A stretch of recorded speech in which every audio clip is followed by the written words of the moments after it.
ကောင်မလေးကဆင်းရဲပေမဲ့ပါရမီပါတဲ့စဖိုမှုတယောက်ပါသူမရဲ့ခောက်ဆွဲကြောကိုမကြိုက်တဲ့သူမရှိတလောက်ပါပဲဒါပေမဲ့ဒီလူကတော့တလုတ်ပဲမြည်ကြည့်ပြီးပတ်စံရှင်ကထွက်သွားခဲ့ပါတယ်သူကကောင်မလေးကိုငါစားတော့ဆိုင်ကိုတန်တန်မတ်မတ်လာခဲ့ပါလို့ပြောပြီးလိပ်စာကတ်တစ်ခုပေးခဲ့ပါတယ်အလုပ်ပြီးတော့ကောင်မလေးကအင်တာနက်မှာရှာကြည့်လိုက်တဲ့အခါဒါဟာအကောင်းဆုံးစားတော့ဆိုင်ဖြစ်နေတာကိုတွေ့လိုက်ရတယ်နောက်နေ့မနက်မှာတော့မနေ့ကလူဟာအိမ်ရှိမှာသူမကိုစောင့်နေပြီးမိဖို့ကြောင့်တစ်ခုပဲခေါ်သွားခဲ့ပါတယ်သူမကတော့အရာရာကိုဆက်စုချင်နေပါတယ်အဲ့ဒီနောက်အမျိုးသားစဖိုမှုတွေတန်းစီထွက်လာပြီးစဖိုမှုချုပ်ကြီးရောက်လာပါတယ်သူကဒီနေ့လူနှစ်ယောက်ကိုအင်တာဗျူးမှာဖြစ်ပြီးခေါင်းစဉ်ကတော့ထမင်းကျော်ပါကောင်မလေးကချက်ချင်းပဲပြင်ဆင်ပါတယ်သူမရဲ့တိုင်ဘက်ကတော့ professional စဖိုမှုတယောက်ဖြစ်ပြီးအကောင်းဆုံးပါဝင်ပစ္စည်းတွေကိုရွေးချယ်ပါတယ်ထောကပ်ပစုံပြီးမှထမင်းစားသဖြင့်သုံးတာပါဒါပေမဲ့ကောင်မလေးကတော့ပုံမှန်ထမင်းအဟောင်းနဲ့ကြက်ဥနှလုံးပဲယူခဲ့ပါတယ်သူမကကြက်ဥနှလုံးကိုပူနေတဲ့အိုးထဲခောက်ထည့်လိုက်ပါတယ်တိုင်ဘက်ကမီးအေးနဲ့ကြော်နေချိန်မှာသူမကမီးပြင်းပြင်းနဲ့မှွေကြော်ပါတယ်နေ့အဆုံးမှာတော့စဖိုမှုကြီးကကောင်မလေးရဲ့ထမင်းကြော်ကိုပဲမြည်ဆန်းပြီးတိုင်ဘက်ကိုမောင်းထုတ်လိုက်ပါတယ်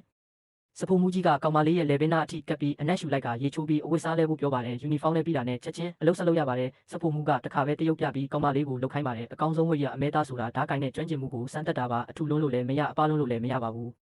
ကောင်မလေးဓာတ်ကင်ပြီးလှိလိုက်တဲ့အခါထူနေပြန်ပါတယ်ကောင်မလေးကတော့ကြောက်နေရှာပါပြီပထမဆုံးတစ်ချက်လှိလိုက်တဲ့အခါစဖိုမှုကသူမကိုအော်ဟစ်လိုက်လို့သူမမျက်ရည်ဝဲသွားပါတယ်နောက်တစ်ဆင့်ကတော့အသားကြော်ဖို့ပါဒါပေမဲ့အသားကဒဲအိုးတွေကထွက်လာတာနဲ့စဖိုမှုကတွန်းပစ်လိုက်ပါတယ်ဝိရဆိုတာအသားရဲ့အရသာကိုအကောင်းဆုံးဖြစ်အောင်လုပ်ရတာပါကောင်မလေးကတခါကြော်လိုက်စဖိုမှုကတွန်းပစ်လိုက်နဲ့လုပ်နေပါတယ်အချိန်ချင်းခါပြန်ကြော်နေရတဲ့ကြားမှာကောင်မလေးကကိုတန်တရားဝင်လာပါတယ်စဖိုမှုကသူမကိုထားခဲ့ပြီးထွက်သွားပါတယ်သူမကတော့မိဖို့ဘောကမိတော့ကိုစိုက်ကြည့်ရင်ဒီပညာကိုမဖြစ်မနေတက်မြောက်ရမယ်လို့ဆုံးဖြတ်လိုက်ပါတော့တယ်